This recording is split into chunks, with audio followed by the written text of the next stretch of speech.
Cuán firme cimiento se ha dado a la fe.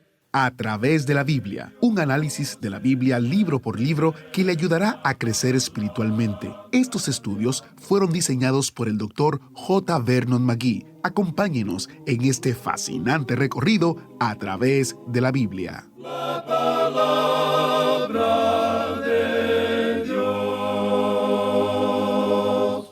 Hoy es un buen día para estudiar la Biblia, la palabra de Dios, y usted está en el lugar perfecto, a través de la Biblia, el programa donde conocemos a Dios en su palabra. Soy su anfitrión, Heiel Ortiz, junto al maestro Samuel Montoya. Estamos en nuestro recorrido de 5 años por toda la palabra de Dios. El autobús bíblico nos ha traído en el día de hoy a la primera carta de Juan y estamos transitando en el capítulo 1, versículo 7 en adelante.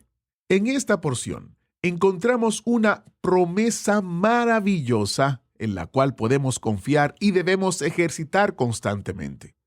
Es la promesa que se encuentra en 1 de Juan capítulo 1, versículo 9, que dice: Si confesamos nuestros pecados, Él es fiel y justo para perdonar nuestros pecados y limpiarnos de toda maldad. Me encanta esta promesa y saber que Dios no nos aparta de Él, sino todo lo contrario. Nos promete perdón y limpiarnos de toda maldad si confesamos nuestros pecados. ¿Ha confesado usted sus pecados a Dios?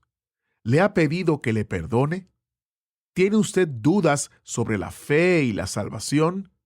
En nuestro sitio web, a través de la Biblia.org, tenemos una sección que le puede ayudar a aclarar sus dudas acerca de la salvación y su relación con Dios. También le sirve para dar los primeros pasos para entregar su vida a Cristo. La sección es ¿Cómo puedo conocer a Dios? Allí usted encontrará un corto video y recursos que usted puede descargar sin costo alguno, los cuales hemos seleccionado que le ayudarán a responder esta importante pregunta: ¿cómo puedo conocer a Dios? El sitio web es a través de la Biblia.org. Usted desliza hacia abajo y hace clic donde dice ¿Cómo puedo conocer a Dios? Usted mira el corto video, descarga los recursos y listo. También, si usted vive o tiene una dirección en los Estados Unidos, puede llamarnos al 1-800-880-5339. 1-800-880-5339 y le enviaremos estos recursos impresos por correo postal sin costo alguno para usted. Los recursos impresos están disponibles solamente para los oyentes en los Estados Unidos. No nos es posible enviar recursos impresos a otros países. Le recuerdo una vez más el sitio web. A través de la Biblia.org, usted desliza hacia abajo, hace clic donde dice ¿Cómo puedo conocer a Dios? Y a nuestros oyentes en los Estados Unidos, el número de teléfono es 1-800-880-5339. Iniciemos nuestro tiempo de estudio en oración. Padre Celestial, qué maravilloso es saber que tú ofreces perdón de pecados a todo aquel que se rinda ante ti, confiese sus pecados y acepte a Cristo como su Señor y Salvador.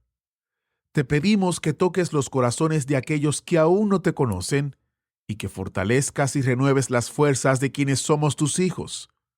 En el nombre de Jesús te lo pedimos. Amén. Y ahora, abra su Biblia, encienda su Biblia. Estamos en la carta de 1 de Juan, capítulo 1, iniciando en el versículo 7, nuestro recorrido bíblico de hoy, con las enseñanzas del Dr. McGee en la voz de nuestro maestro Samuel Montoya. Continuamos hoy, amigo oyente, nuestro viaje por la primera epístola del apóstol Juan y regresamos al capítulo 1. Y vamos a continuar observando lo que nos dice el versículo 7, ya que allí concluimos nuestro estudio anterior. Permítanos recordarle, amigo oyente, que estamos observando aquí 3 formas o maneras por medio de las cuales el hombre trata de tener comunión con Dios. Ahora, reconociendo el hecho de que Dios es santo y que nosotros somos pecadores, ¿cómo podemos tener comunión con Dios? Aquí se nos presenta un método que utilizan los hombres y que no da resultado porque se trata de bajar a Dios al nivel del hombre. Si decimos que tenemos comunión con Él y andamos en tinieblas, mentimos y no practicamos la verdad.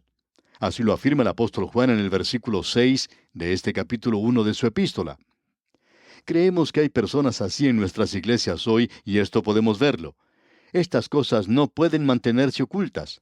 Por ejemplo, uno encuentra que un hombre hace profesión de fe cristiana y que viaja y presenta disertaciones en diversos lugares. Es un buen orador y es un laico. Pero uno descubre que él está viviendo en adulterio, que tiene a otra mujer aparte de su esposa, y eso ya por varios años. Finalmente todo sale al descubierto. Ah, amigo oyente, el daño que esto puede causar. Pero aún así, ese hombre insiste en que él tiene comunión con Dios. Ahora, amigo oyente, no nos interesa lo que usted pueda decir, pero eso no puede ser así. Aunque reconocemos que estamos viviendo en un nuevo día en lo que se llama la nueva moralidad. Los hombres hoy tratan de racionalizar sus pecados y también tratan de explicarlos, justificarlos. Como dijo cierta mujer en una ocasión, uno no puede cometer adulterio a no ser que esté casado. Ella no estaba casada cuando dijo eso, pero luego se casó y continuó cometiendo adulterio. Y entonces ya no tenía más argumentos, y ya no quería ni siquiera hablar con el pastor sobre ese asunto. Su esposo insistía que ella conversara con el pastor porque la amaba y no quería perderla, pero ella no quiso hacerlo. Esa es la actitud que esta gente tiene. Pero amigo oyente, no interesa lo que usted diga. Usted no puede bajar a Dios a su propio nivel y pensar que así puede tener comunión con Él. Y si usted dice que está teniendo comunión con Él, no lo decimos nosotros, sino que lo dice Juan. Usted está mintiendo. Usted está racionalizando. Usted se está engañando a sí mismo. Usted está utilizando una trama psicológica para aparentar algo, tratando de mostrar algo que no tiene en realidad. Hay muchos problemas psicológicos hoy que giran alrededor de este punto. Hablando en cuanto a este mismo tema, alguien dijo en cierta ocasión, entonces lo que ustedes quieren decir en realidad es que hay hipócritas dentro de la iglesia. Bueno, amigo oyente, cuando uno quiere hablar directamente, cuando quiere poner el dedo en la llaga, como se dice, sí, de eso es de lo que se está hablando. Hipócritas, personas que profesan una cosa, que dicen tener comunión con Dios y están andando en las tinieblas. Y no hay ninguna otra cosa que decir en cuanto a esto, sino lo que la Biblia dice. Y creemos que el Espíritu Santo apoyaría y apoya en realidad lo que Juan dice aquí, que uno es un mentiroso. Y nosotros estamos totalmente de acuerdo con eso. Luego Juan sigue diciendo en el versículo 7, pero si andamos en luz, como Él está en luz, tenemos comunión unos con otros. Pero un momento, amigo oyente, cuando yo ando en la luz, puedo ver cosas que andan mal. Puedo ver que mis manos están sucias y me las lavo. Ahora, ¿quiere decir eso que yo he perdido la salvación? Bueno, escuche lo que dice Juan en la segunda parte de este versículo 7. Y la sangre de Jesucristo, su Hijo, nos limpia de todo pecado. Esto está presentado aquí en tiempo presente. O sea, continúa limpiándonos de todo pecado. Usted no pierde su salvación, pero sí pierde su comunión. Y aquí en esta primera epístola del apóstol Juan estamos hablando en cuanto a verdades familiares. Y esta es la familia de Dios.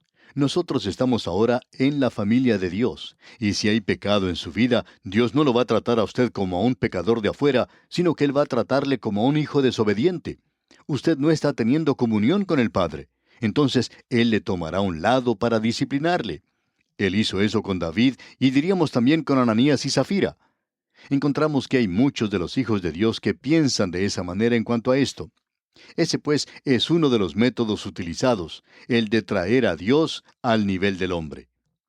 Ahora, otro método que se usa es el de tratar de levantar o elevar al hombre al nivel de Dios. Esto quiere decir que nosotros tratamos de ver que el hombre ha alcanzado ya una posición, un nivel sin pecado, y que él está viviendo en esa posición tan elevada. Bueno, Juan trata con eso, y dice aquí en el versículo 8 de este capítulo 1 de su primera epístola, si decimos que no tenemos pecado, nos engañamos a nosotros mismos y la verdad no está en nosotros. Y eso es peor que ser mentiroso. Cuando usted llega al punto, amigo oyente, donde usted dice que no tiene pecado en su vida, no hay verdad en usted. Eso no quiere decir que usted es un mentiroso nada más, sino que quiere decir que usted ni siquiera tiene la verdad. Y usted se está engañando a sí mismo. Ahora usted no puede engañar a su esposa. Usted, señora, no puede engañar a su esposo. Usted no puede engañar al predicador. Tampoco puede engañar a sus amigos. Eso es algo que uno no puede hacer. El autor de estos estudios bíblicos, el Dr. J. Vernon McGee, compartía que él se enfrentó a esto cuando comenzó a estudiar para el ministerio. Dijo que cuando él fue a la universidad en su primer año académico, su primer compañero de habitación en el predio universitario era un joven que también estaba estudiando para el ministerio. Era una persona muy buena en muchas maneras. El único problema con él era que se jactaba de ser perfecto. Y eso le dio al Dr. McGee un sobresalto tremendo. El Dr. McGee pensaba que iba a ser un buen compañero de estudios, pero desde el primer día que este joven se presentó, se dio cuenta que las cosas no iban a ser así. Este joven le informó allí mismo que no había pecado en muchos años, por lo menos 2 o 3 años. Fue algo realmente sorprendente el encontrar a alguien que no hubiera pecado en tanto tiempo. Ahora, el Dr. McGee dijo que en cualquier habitación en la cual él había vivido, siempre había cosas que andaban mal. Eso era algo natural. Y las cosas andaban mal en esa habitación también donde él llegaba ahora. Y él se encontraba en una posición muy peculiar, por cierto. Allí estaba viviendo con otro joven en una habitación, y uno de ellos no cometía ningún pecado o no hacía nada malo. Así es que si algo anda mal en esa habitación, ya uno podía imaginarse quién llevaría la culpa.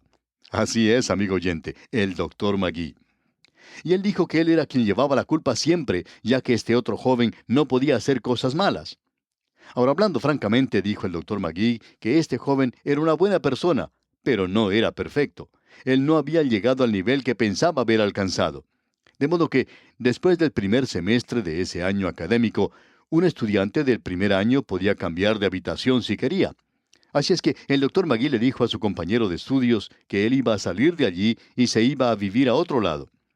Ahora este joven estaba sorprendido y le preguntó a dónde se iba.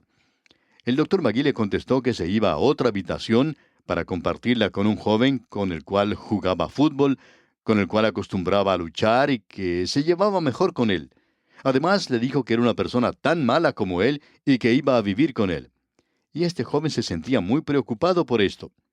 Bueno, el Dr. McGee salió de esa habitación y este otro joven al parecer no consiguió a nadie que fuera a vivir con él en sus estudios académicos, mientras que con el otro joven, el Dr. McGee se llevaba muy bien, ya que hacía las mismas cosas, ya que ninguno de los dos era perfecto. Se llevaban muy bien. Y aún después de haber pasado muchos años, se visitaban y podían pasar momentos muy agradables. Ahora, amigo oyente, cuando usted piensa que ha alcanzado ese estado de perfección, nos da lástima pensar en su esposo o esposa, ya que estas personas pueden tener un tiempo muy difícil viviendo con usted. Aquí Juan nos dice en el versículo 8, si decimos que no tenemos pecado, nos engañamos a nosotros mismos y la verdad no está en nosotros. No podemos elevarnos al nivel de Dios. Eso es algo imposible de obtener. Usted no puede elevarse y decir que ha alcanzado la perfección. Hay muchas personas buenas que piensan que ellos han alcanzado ese nivel. Podemos presentar otro ejemplo para ilustrar esto que creemos es de suma importancia. Una vez más, el autor de estos estudios bíblicos, el Dr. J. Vernon McGee, contaba que cuando él fue a vivir a la ciudad de Pasadena, en California, en ese lugar había un hombre que trabajaba como capellán en la cárcel. Él era un creyente maravilloso y muy entusiasta, por cierto. En cierta ocasión se encontraron en la calle y este hombre le contó al Dr. McGee que ya había sido santificado. El Dr. McGee le preguntó entonces cómo era que eso había ocurrido, y este hombre respondió, bueno, ahora he llegado al nivel donde ya no peco más. Bueno, le contestó el Dr. McGee, por cierto que usted necesitaba alcanzar ese nivel, y me agrada saber que usted ha llegado a ese punto. El caso es que no se vieron por mucho tiempo, pero uno de los miembros de la iglesia donde el Dr. McGee era pastor, vivía al lado de este hombre que se creía perfecto, y uno de los hijos de este hombre vino a visitarle. Era un joven que viajaba en una de esas casas rodantes. Así es que él estacionó esa casa rodante dentro de la propiedad de su padre, pero parte de la casa rodante quedó sobre la propiedad del hombre que era miembro de la iglesia del Dr. McGee. Bueno, este hombre no dijo nada por algún tiempo y parecía que este joven se iba a quedar allí por mucho tiempo. No dijo nada, pero luego llegó el momento cuando este señor quería construir algo en ese lugar en particular y su vecino sabía de esto y sin embargo lo hacía esperar. Finalmente, este señor, que era miembro de la iglesia del Dr. Magee, no pudo esperar más. Así es que se acercó a su vecino un día y le dijo que por favor quitara de allí esa casa rodante porque él quería construir algo. Ahora este capellán se enojó muchísimo y le dijo a este hombre qué clase de vecino pensaba él que era. La casa rodante ocupaba solo unos poquísimos metros, pero evitaba que este hombre pudiera construir lo que quería en su propiedad. Así es que este hombre que se creía perfecto se enojó muchísimo con esto, y este miembro de la iglesia del Dr. Magee le contó a él, al pastor, en cuanto a este incidente. Ahora el Dr. Magee fue a buscar al capellán y le preguntó si no era cierto eso de que él había sido santificado, a lo cual este hombre le contestó que sí. Bueno, le dijo el Dr. Magee, cuando uno es santificado, esto quiere decir que ha alcanzado un nivel de perfección, cuando ya no peca más. Y este hombre dijo que sí, que él lo había alcanzado. Entonces el Dr. Magee le contó lo que el vecino suyo había dicho en cuanto a la casa rodante, ya que este hombre se había enojado mucho y se había comportado de una forma no muy cristiana, por cierto. Y este hombre comenzó a querer dar excusas y dijo, bueno, creo que sí dije eso. Quizá me enojé un poco, pero eso no es pecado. Y el Dr. Magee le preguntó, si eso no es pecado, ¿qué es el pecado entonces? Y este hombre dijo, bueno, yo cometí una equivocación e hice algo que en realidad no debía haber hecho. Reconozco eso. No tenía que haberlo hecho, pero eso no es pecado. Entonces el Dr. Magee le dijo que le permitiera darle la mano porque él también había llegado al mismo nivel que había alcanzado este hombre. Él decía que ya no pecaba más, sino que solamente cometía equivocaciones, y muchas de ellas, por cierto. Pero amigo oyente, creemos que la palabra de Dios nos presenta de una forma muy clara que cuando uno se enoja, cuando uno tiene una discusión, un argumento fuerte y serio con un vecino, eso es pecado, y uno no debería enojarse nunca en un caso así. Amigo oyente, ¿a quién piensa usted que puede engañar cuando dice que no tiene pecado? Usted se engaña a sí mismo, y usted es la única persona que se encuentra engañada. No puede engañar a Dios, no puede engañar a su vecino, no puede engañar a su amigo, pero por cierto que sí puede engañarse a sí mismo. Y esa es la razón por la cual la verdad no está en una persona así, porque no puede ver que es un pecador y que no ha alcanzado el nivel de perfección. Esa pues es la segunda de las tres cosas que mencionamos anteriormente. Usted no puede hacer descender a Dios a su nivel. Tampoco puede usted elevarse a sí mismo al nivel de Dios. Entonces, ¿qué es lo que va a hacer? ¿Cuál es la alternativa que tenemos? Bueno, se nos presenta de una manera muy clara aquí en el versículo 9 de este capítulo 1 de la primera epístola del apóstol Juan, que nos dice, si confesamos nuestros pecados, Él es fiel y justo para perdonar nuestros pecados y limpiarnos de toda maldad. Aquí tenemos otro versículo que comienza con esta palabrita, sí. Y ya hemos tenido varios de ellos. Sí decimos que tenemos comunión con Él. Sí decimos que no tenemos pecado. Y aquí tenemos una forma que sí va a dar resultado. Aquí tenemos el método de Dios para los creyentes que están tratando con el pecado en sus propias vidas. El versículo 9 dice una vez más, escuche usted, si confesamos nuestros pecados, Él es fiel y justo para perdonar nuestros pecados y limpiarnos de toda maldad. Aquí se nos dice que debemos confesar nuestros pecados. Ahora, ¿qué es lo que se quiere decir con esto de confesar nuestros pecados? Bueno, la palabra utilizada aquí es homologeo. Ese es un verbo que se traduce como debemos decir la misma cosa. Usted debe decir la misma cosa. Ahora, decir la misma cosa, ¿qué significa? Bueno, usted dice la misma cosa que Dios dice. Dios dice que lo que usted ha hecho es pecado, que es pecado y que lo que usted debe hacer es irse al lado de Dios ahora y observar aquello que ha hecho. Usted tiene que ponerse de ese lado y Dios le señala a usted y le dice que usted ha pecado. Usted ahora tiene que decir, observándose a sí mismo, Señor, tienes razón, yo he pecado. Yo digo la misma cosa que el Señor dice y confieso mi pecado. Eso es lo que quiere decir si confesamos nuestros pecados. Y creemos que esta es una declaración que indica una de las grandes necesidades de la iglesia en el presente. ¿Puede recordar usted cuándo fue la última vez que escuchó a un hijo de Dios decir, yo he pecado, me he equivocado, he cometido algo malo? De vez en cuando se escucha a alguien decir eso. Quisiéramos presentar un ejemplo para ilustrar esto. Un hombre contaba en cierta ocasión que tenía muchos problemas. Se había divorciado de su esposa. Él había descubierto que ella le era infiel. Había perdido su hogar, había perdido su trabajo. Era una persona, por cierto, muy desanimada. Y él decía, yo quiero servir a Dios, pero he fracasado. Soy un fracaso completo. El pastor le dijo que no viniera a llorar ante él, sino que fuera y le dijera eso a Dios. Él quiere que uno haga esto, que uno le diga que ha fracasado, que ha cometido una equivocación. Debemos decirle a Él lo mismo que Él ha dicho en cuanto a eso, que uno quiere su ayuda y Él es su Padre. Usted pertenece a la familia de Dios. Usted ha perdido la comunión con Él, pero puede tener esa comunión restaurada, puede recobrarla.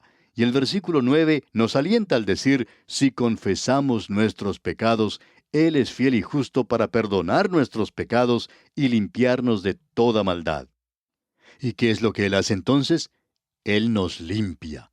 Eso nos demuestra lo que sucedió con el hijo pródigo. Cuando él regresó a su hogar, antes de ser vestido con ropa nueva, él tuvo que lavarse. Usted no va a pensar que el padre iba a colocar un vestido nuevo sobre un cuerpo tan sucio como el que tenía el hijo al haber vivido en esa pocilga. No, primero él hizo que se lavara. En el mundo romano, ellos se preocupaban mucho por la limpieza, y este joven tuvo un buen baño. Él fue limpiado muy bien, y luego fue vestido con un vestido nuevo. Y luego no fue y le dijo a su padre, papá, creo que me voy de nuevo a vivir en una provincia alejada y terminar de nuevo en la pocilga. No, amigo oyente, debemos decirle que cuando usted ha confesado sus pecados a Dios, quiere decir que usted se ha apartado de ese pecado, quiere decir que usted ha dicho lo mismo que Dios ha dicho. Es algo terrible, Dios lo aborrece, usted lo aborrece también, pero ahora usted ha sido restaurado a su Padre. El apóstol Juan concluye en el primer capítulo diciendo en el versículo 10, si decimos que no hemos pecado, le hacemos a Él mentiroso, y su palabra no está en nosotros. Amigo oyente, no haga a Dios mentiroso. ¿Por qué no va al Señor ahora mismo y abre su corazón y habla con Él de una forma que no puede hablar con ninguna otra persona?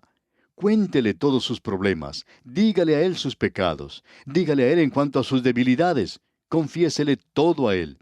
Usted le puede decir a su Padre que quiere tener comunión con Él y que usted quiere servirle. Amigo oyente, Él ha preparado un camino maravilloso hacia Él mismo.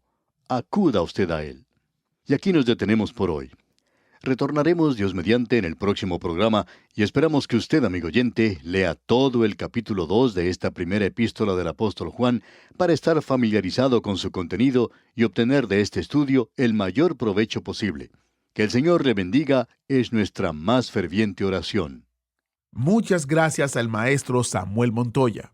Si Dios lo permite, en nuestro próximo programa continuamos nuestro recorrido en la primera carta de Juan, iniciando el capítulo 2. ¿Fue de ayuda para usted el estudio de hoy? ¿Desea enviarnos algún comentario de lo que ha estado escuchando? Entonces escríbanos, no espere más. Nuestro correo electrónico es atv@transmundial.org. atv@transmundial.org. Si desea recibir las notas y bosquejos de lo que estamos estudiando, suscríbase gratis en nuestra página en internet a través de la Biblia.org/notas. A través de la Biblia.org/notas.